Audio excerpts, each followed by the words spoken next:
So this week in the UK, we've had exam results for GCSEs. So that's our kind of 16-year-old level qualification here. And last week, or was it the week before, we also had the A-levels, which is the kind of next level up, 16 to 18. And there are other things as well.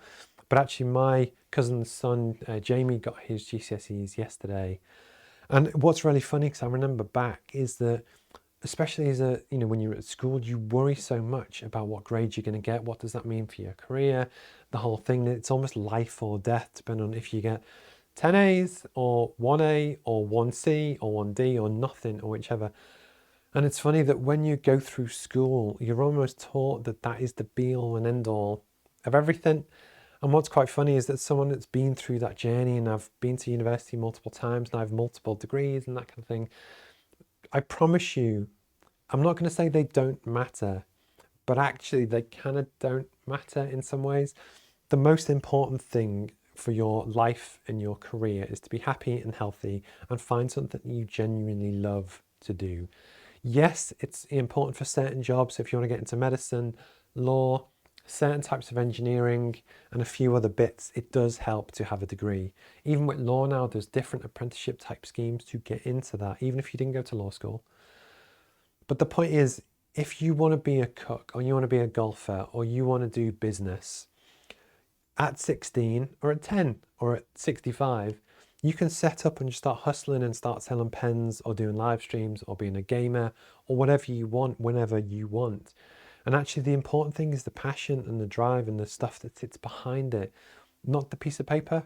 And what's quite funny now is that when you've kind of been through the whole kind of process at university, they often tell you that you really want to get a 2-1 and get some good extracurricular stuff and whatever. And whilst that kind of is true, as someone that hires people, and I do this for other companies as well, it's more important to get a feel for them. Do I like them? Do I like the way that they communicate? Do I trust them? Do I think they have relevant experience? And that experience does not have to come from a university. And being brutally honest, the best experiences don't come from a university. That being said, when I did my engineering undergrad in mechanical engineering, I loved it. It was really technical. It gave me a brilliant platform that since then I've been able to build on and build up, hopefully, a really kind of good career. So it gave me a massive step up. But the truth is, you don't have to. So that if you got maybe news that you weren't quite happy with yesterday or 2 weeks ago, and you're trying to figure out about, do you go to uni, do you not go to uni, do you go to A-levels, what A-levels do you pick? In some ways, just take the pressure off. It's not that bad. That the really important thing is just to have a really good feel for what do you want to do with your life, what do you love doing. And again, this can change over time. So you might want to be a writer, you might want to be a journalist, you might want to do whatever, an artist. None of those require a degree. It's just talent. It's exposing yourself to really kind of good materials that inspire you. But you can do that from anywhere. And it was just something that I wanted to throw my kind of 2 pence in the ring as well. If you catch this on YouTube or LinkedIn or anything, please feel free to get in touch. How did you get on back in the day? Did it hold back your career?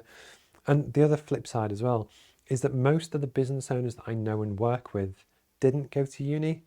And it's always funny that after you've spent all this time and effort and money on your education, you can actually get trapped in a career working for someone else, because it's a safer bet. It's an easier thing, because we're actually, if you really want to be a business owner, you don't have to go and do a business degree. You can just learn the skills, get on and do it, and kind of run with it that way. So it's just something I wanted to do a short segment on as well. But if you have any comments on Instagram or any of the platforms, please feel free to get in touch.